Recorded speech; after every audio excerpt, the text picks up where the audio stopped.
And I welcome you all TRX mentor. आज की video में डिस्कस करने वाले हैं रिमेनिंग जो 20 क्वेश्चन बचे हुए हैं ESIC फॉर्म से 2016 के क्वेश्चन पेपर के। तो चलिए डिस्कस करेंगे इस वीडियो में। बट उससे पहले यदि आपने चैनल को सब्सक्राइब नहीं किया तो चैनल को सब्सक्राइब कर लीजिए, वीडियो को लाइक कर दीजिए सो दैट आपको इंपॉर्टेंट इन्फॉर्मेशन मिलती रहे।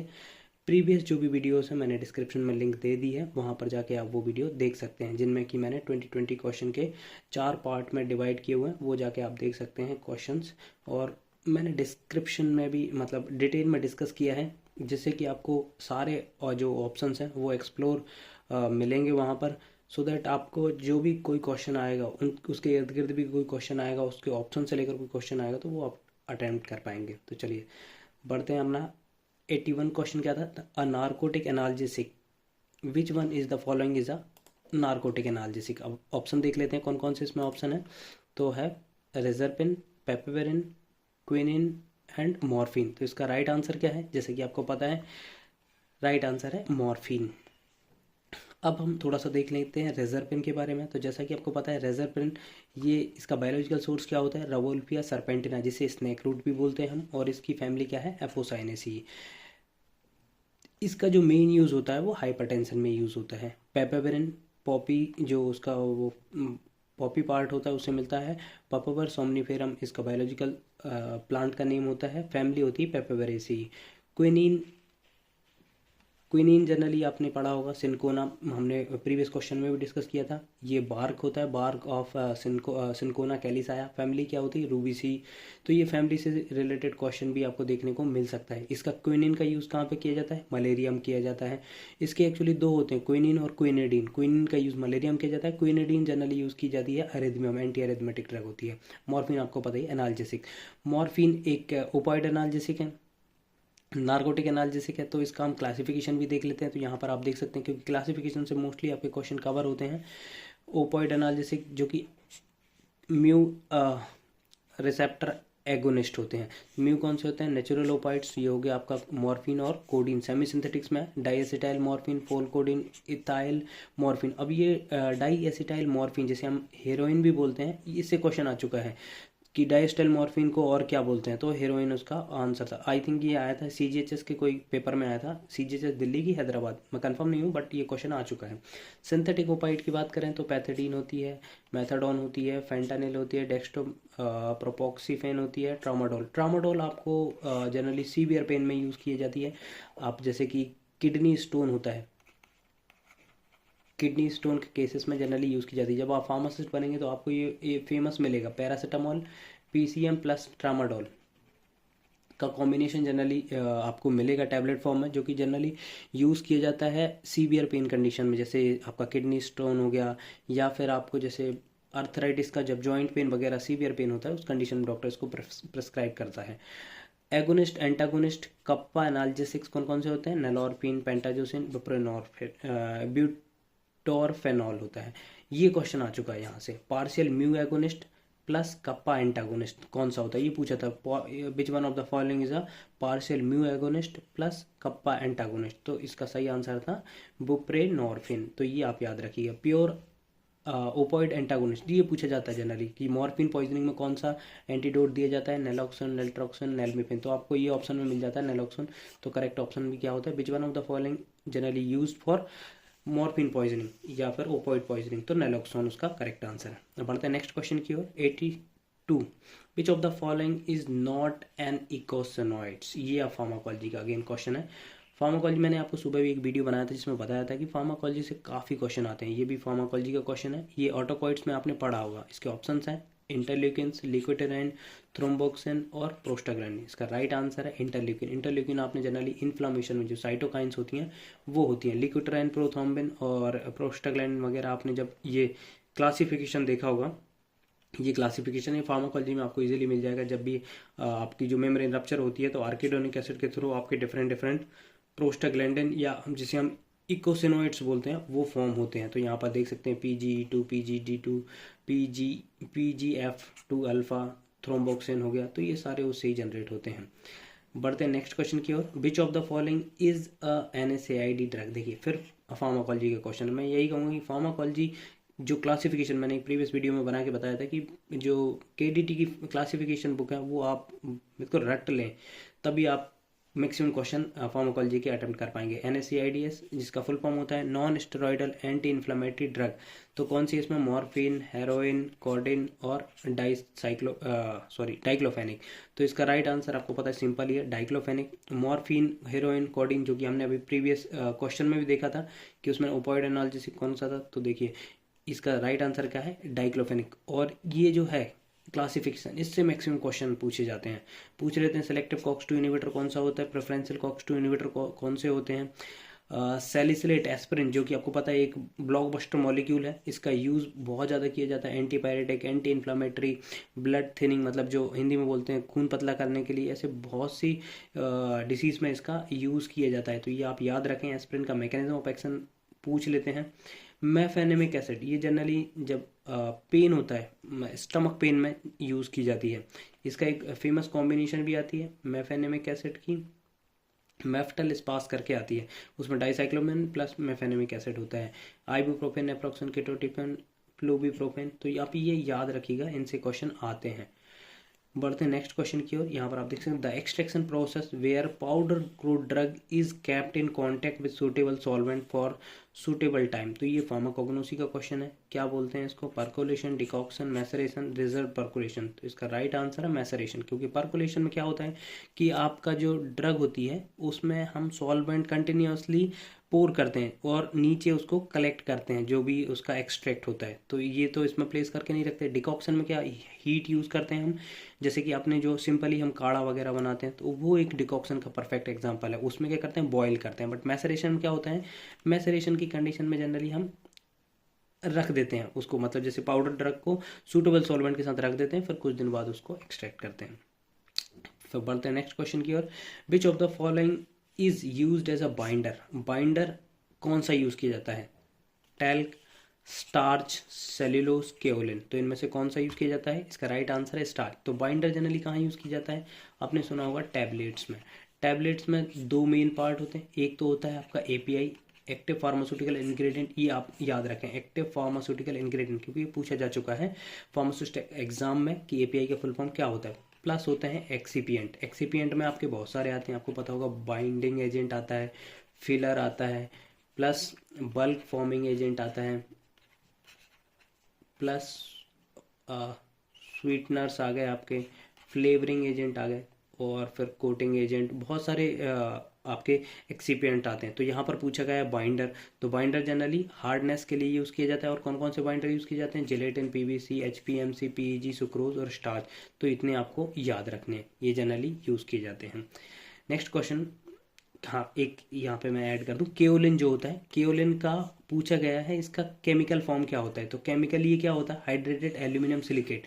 ये याद रखें, ये पूछा जा चुका है, 2-4 बार क्वेश्चन पूछा जा चुका है फार्मासिस्ट एग्जाम, स्टेट में भी पूछा जा चुका है और सेंट्रल जो भी एग्जाम हुए उनमें भी पूछा जा चुका है। तो आप याद रखिएगा केओलिन, इसका केमिकल फॉर्म क्या होता है, hydrated aluminium silicate. Which of the following is analeptic drug. अब एनालेप्टिक क्या होता है, आपने पढ़ा होगा। क्या इसके ऑप्शंस हैं, कैफीन, निकेतामाइड, कोकेन और एम्फेटामीन। तो इसका राइट आंसर है निकेतामाइड। ये कैफीन वगैरह जनरली, कोकेन हो गया, एम्फेटामीन, ये नहीं होते हैं एनालिप्टिक। एनालिप्टिक का पहले मतलब देख लेते हैं। Analeptic in medicine it is central system stimulant. Central nervous system को जो स्टिमुलेट करते हैं उनको एनालिप्टिक बोलते हैं। और ये रेफर की जाते हैं किस केस में, आपने रेस्पायरेटरी एनालिटिक्स, मतलब रेस्पायरेटरी को जो स्टिमुलेट करते हैं।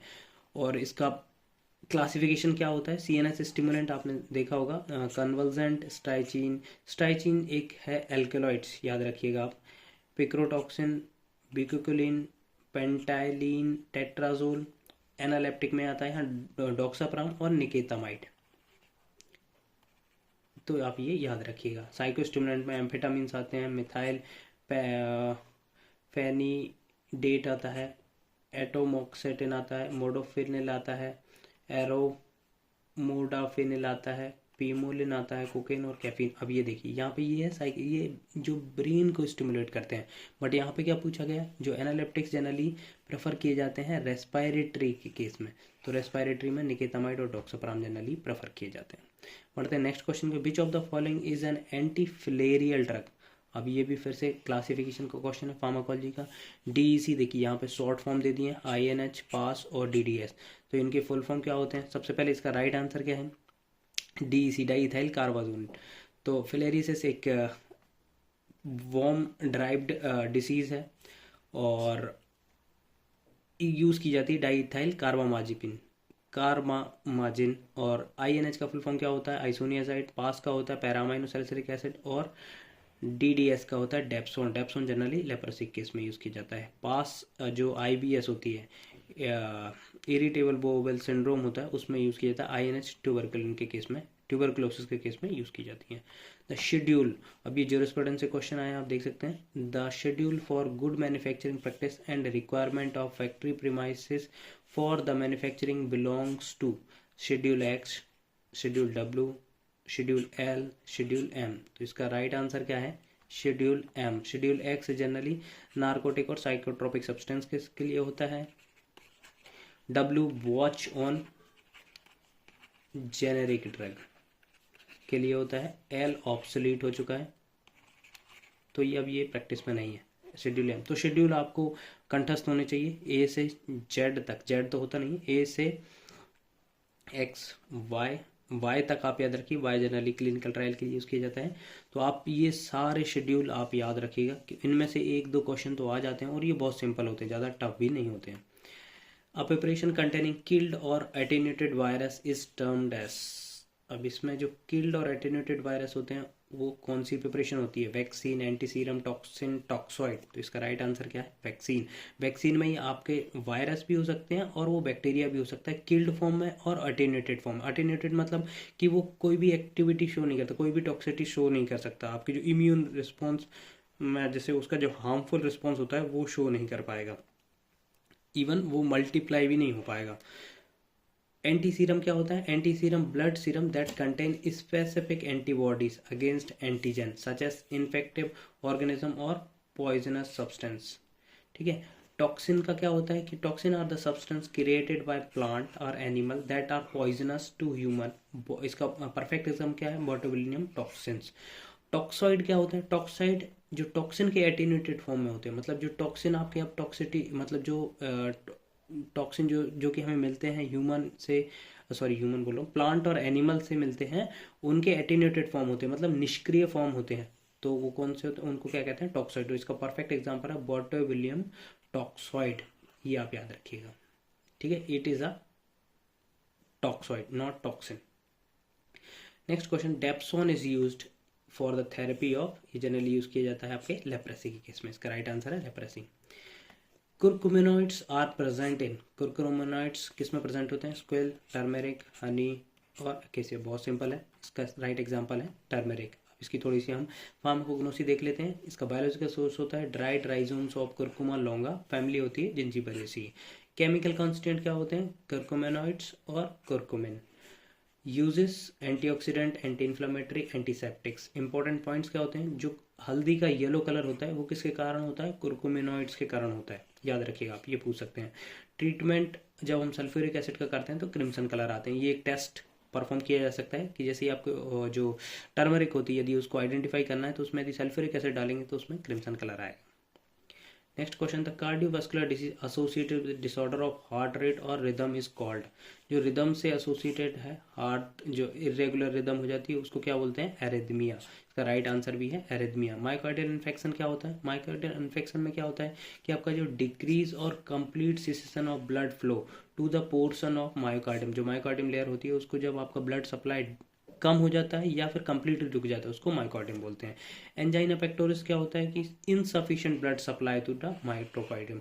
अब इन दोनों में क्या डिफरेंस है कि इधर भी ब्लड सप्लाई कम होती है, उधर पे ब्लड सप्लाई कम होती है। तो इनका डिफरेंस है कि एक्यूट होता है एंजाइना पेक्टोरिस, मतलब जैसे आप एक्सरसाइज वगैरह करते हैं तो उस टाइम पे जो अटैक आता है, वो जो पेन होता है चेस्ट में, उसको बोलते हैं एंजाइना पेक्टोरिस। इस्चेमिया मतलब होता है, ischaemia is a condition in which blood flow is restricted और reduce in a part of the body. अब ये कार्डियक इस्चेमिया भी हो सकता है, आपका ब्रेन इस्चेमिया भी हो सकता है। ब्रेन मतलब इस्चेमिया आपके कहीं पे भी हो सकता है, जहाँ पर आपकी ब्लड सप्लाई रुक जाती है उसको इस्चेमिया टर्म दिया जाता है। और यदि वो ऑर्गन में हुई है पर्टिकुलर तो उसको ऑर्गन रिलेटेड बोलते हैं, जैसे कार्डियक इस्चेमिया हो गया, आपका ब्रेन इस्चेमिया होगा। ठीक है। Next question, east comes under a group of, east किस में बिलोंग करते हैं? Bacteria, fungi, protozoa, virus. तो इसका राइट आंसर है फंजी। इसके बारे में थोड़ा सा और देख लेते हैं। यूकैरियोटिक्स होते हैं yeast, they are typically about 0.075 mm size होता है इनका, और जनरली एग शेप्ड होते हैं, एग शेप्ड टू फिलामेंटस होते हैं। Next question, drug suppressing nausea and vomiting, जो नोजिया और वोमिटिंग को सप्रेस करते हैं उनको क्या बोलते हैं? Antiemetic, anti diarrhoeal, anti ulcer, anti septic. इसका राइट आंसर है एंटीमेटिक। वो एंटीमेटिक का आप क्लासिफिकेशन याद रखिए क्योंकि इससे क्वेश्चन आए हुए हैं काफ़ी। एंटीकोलिनर्जिक्स जैसे इमेटिक्स में आते हैं anticholinergic, hyoscine, dicyclomine, neuroleptics, H1 anti histaminic, सबसे ज़्यादा क्वेश्चन यहाँ से आने के चांसेस होते हैं। 5-HT3 एंटागोनिस्ट का नाम पूछ लेते हैं वो सिंपली, तो आपको याद रखना है जो भी सेट्रॉन वाले हैं वो 5-H3 एंटागोनिस्ट होते हैं। ऑनडेनसेट्रॉन, गेरानीसेट्रॉन, फैलोनसेट्रॉन, रेमोसेट्रॉन, तो ये आप याद रखिए, ये पूछा जा चुका है। हाँ, इनका मैकेनिज्म आपसे पूछ सकते हैं, मेटक्लोप्रामाइड, डोम्पेरिडोन, सिसाप्राइड, मोसाप्राइड, एटोप्राइड, तो आप याद रखिएगा। ये जनरली आपके प्रोकाइनेटिक्स एजेंट्स होते हैं जो कि क्या होते हैं, आपके गैस्ट्रिक मोटिलिटी को बढ़ा देते हैं। जैसे कभी कभी मैं आपको हिंदी में एक्सप्लेन करूँ, जैसे आपको कभी ऐसा लगता है कि आपका पेट में खाना रखा हुआ है, मतलब उसमें वो मूव नहीं कर रहा है इंटेस्टाइन की ओर, तब उस कंडीशन में यूज़ किए जाते हैं प्रोकाइनेटिक्स। और एटोप्राइड, मोसाप्राइड, सिसाप्राइड, डोमपेरिडोन, आपने देखा होगा generally domperidone pantoprazole plus domperidone दी जाती है। वो उस कंडीशन में दी जाती है जब जैसे पेंटोप्राजोल तो आपकी एसिडिटी को रिड्यूस करेगा, और जो भी आपका स्टमक कंटेन है उसको मूव करने के लिए डोमपेरिडोन वर्क करती है। डोमपेरिडोन एक एंटीमेटिक भी होती है और प्रोकाइनेटिक भी होती है। नेक्स्ट क्वेश्चन देखते हैं, which of the following drug is used as a neuromuscular blocking agent. देखिए फिर फार्माकोलॉजी का क्वेश्चन है, इसके एग्जाम ऑप्शंस हैं मैथोकार्बामोल, सक्सिनाइल कोलिन, टीजानिडीन और बेक्लोफेन। तो इसका राइट आंसर क्या है? Succinyl Colin. इसका सिंपल यदि आपको याद है क्लासिफिकेशन तो यहाँ से आपका डायरेक्टली बन जाएगा। न्यूरोमस्कुलर ब्लॉकिंग एजेंट में आते हैं आपके, ये देखिए, पेरिफेरली एक्टिंग और सेंट्रली एक्टिंग। पेरिफेरली में फर्दर आते हैं neuromuscular blocking agent, directly acting agent. ये डेंट्रोलिन सोडियम, ये पूछा गया था, ये शायद ESIC 2006, ये मेरे को याद नहीं आ रहा, बट शायद ESIC में ये क्वेश्चन पूछा जा चुका है। क्विनिन, न्यूरो नॉन डिपोलराइजिंग, फिर अगेन लॉन्ग एक्टिंग, इंटरमीडिएट और शॉर्ट एक्टिंग है। तो हाँ, इनसे भी मेवाक्रोनियम वगैरह ये शॉर्ट एक्टिंग वाला पूछा जा चुका है। तो ये आप याद रखें। डिपोलराइजिंग में आता है सक्सिनाइल कोलिन, डिकामेथोनियम, तो ये आप याद रखिएगा। Next question, which of the following is beta adrenergic blocker. कौन सा बीटा एडिनर्जिक ब्लॉकर है? रेमिप्रिल, वेल्सेट्रॉन, वेरापामिल और प्रेनोलॉल। तो ये बहुत सिंपल है, आपको पता होगा। प्रोप्रेनॉल, जो भी लॉल वाले होते हैं वो सब आते हैं आपके एडिनर्जिक ब्लॉकर। रेमिप्रिल आपकी क्या है? ACE inhibitor. ये क्या है? ST1, मतलब आपकी जो आती है रिसेप्टर ब्लॉकर होती है। और बेरापामिल आपकी जनरली कैल्शियम चैनल ब्लॉकर है। प्रोप्रेनॉल जनरली यूज़ की जाती है इस केसेस में। तो ये आप याद रखिएगा, अल्फा ब्लॉकर और बीटा ब्लॉकर कौन कौन से ब्लॉकर होते हैं पर्टिकुलरली पूछे जाते हैं। और जनरली यहाँ से क्वेश्चन आता है with alpha blocking property. Alpha और बीटा जो दोनों को ब्लॉक करते हैं वो होते हैं लेविटोलॉल और कार्बिटोलॉल। इनसे क्वेश्चन आया हुआ है, तो ये आप ये याद रखिएगा। बलसर्टॉन जो कि 81 एंटागोनिस्ट होता है आपका, ये आप याद रखिएगा। Next question, agent used for reducing acidity in stomach. देखिए फिर से फार्माकोलॉजी का question, termed as acidifier, protective, adsorbent, antacid. तो इसका राइट आंसर है एंटासिड। एंटासिड का क्लासिफिकेशन आपको पता ही होगा, यदि नहीं पता है तो आप इसको याद कर लें, यहाँ से क्वेश्चन आते रहते हैं। H2 हिस्टामिनिक्स, सेमेटिडिन, रैनिटिन, फेमोटिन, पेंटोप्राजोल तो जनरली सबको याद होते हैं। ओमेप्राजोल, स्मोप्राजोल, पेंटोप्राजोल, लेंसोप्राजोल, डेक्स रेबेप्राजोल, ये आप याद रखिएगा। एक बार यहाँ से क्वेश्चन पूछा जा चुका है अल्सर प्रोटेक्टिव एजेंट से। अल्सर प्रोटेक्टिव सुक्राल्फेट और CVS आता है। इनके मैकेनिज्म के बारे में पूछा गया था। 3 ऑप्शन थे कि CVS जो होता है वो H. पायलोरी को डिटैच करता है, ऐसे जो अल्सर प्रोटेक्टिव लेयर फॉर्म करता है। तो ऐसे करके 3-4 ऑप्शन थे, तो और उसमें जो राइट आंसर था वो ऑल ऑफ द अबव था। नेक्स्ट क्वेश्चन है, the complete separation of 2 faces in emulsion is called. क्या बोलते हैं इसको? क्रीमिंग, सेडिमेंटिंग, क्रैकिंग और लीचिंग। तो इसका राइट आंसर है क्रैकिंग। जब 2 फेसेस में वो हो जाता है, डिवाइड हो जाता है, उसको क्रैकिंग बोलते हैं। क्रीमिंग मतलब क्या होता है? कोई भी जो आपके कंटेंट है इमल्सन के, वो जब आपके अपर साइड में आ जाते हैं तो उसे क्रीमिंग कहते हैं। सेडिमेंटिंग जब वो नीचे बैठ जाता है ना, तो उसको हम सेडिमेंटिंग बोलते हैं। लीचिंग मतलब, लीचिंग जनरली आपके कंटेनर्स में देखी जाती है कि वो जो मटेरियल का बना होता है जैसे ग्लास हो गई बॉटल या फिर आपकी प्लास्टिक बॉटल होगी, उनके जो ग्लास बॉटल के कंटेंट होते हैं जब वो आपके सॉल्यूशन में आने लगते हैं उसको लीचिंग बोलते हैं हम। तो समझ में आया होगा आपका। जो क्रीमिंग होती है वो अपर पार्ट में होती है, सेडिमेंटिंग लोअर पार्ट में होती है, और सेपरेट जब हो जाती है, जब आपकी फेस सेपरेट हो जाती है तो उसको हम क्या बोलते हैं, क्रैकिंग बोलते हैं। Next question, lacrimal glands produces tear, wax, sweat, sebum. तो बहुत सिंपल है, इसका राइट आंसर क्या है, टीयर। वैक्स सेबेसियस ग्लैंड से करता है, स्वेट ग्लैंड होती है, सीबम सेबेसियस ग्लैंड होती है। ठीक है। Next question, one of the following is alkylating anti cancer drug. ये फिर फार्माकोलॉजी का क्वेश्चन है। क्लोरामफेनिकॉल, ये आपने पढ़ा होगा, एंटीबायोटिक होता है। क्लोराम्ब्यूसिल, क्लोरहेक्सिडिन और क्लोट्रिमाजोल जो कि एक एंटीफंगल है। इसका राइट आंसर क्या है, क्लोराम्ब्यूसिल। ये क्लासिफिकेशन है, आप याद रखिएगा।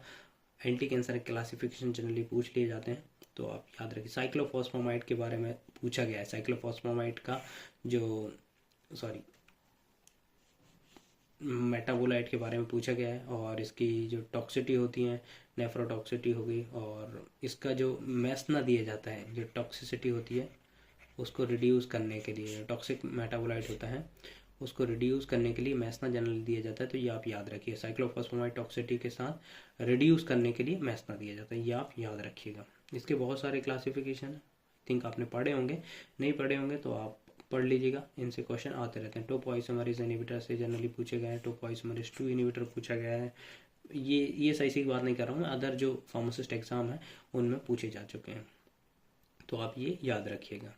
आई होप कि आपको ये वीडियो अच्छा लगा होगा, और मैंने 2016 के 2020 करके 5 पार्ट में आपके 100 क्वेश्चन जो फार्मा से रिलेटेड थे वो कवर कर दिए हैं, और आपकी प्रिपरेशन भी बहुत अच्छी चल रही होगी, क्योंकि अब एग्ज़ाम में कुछ ही 7-8 दिन ही बचे हुए हैं।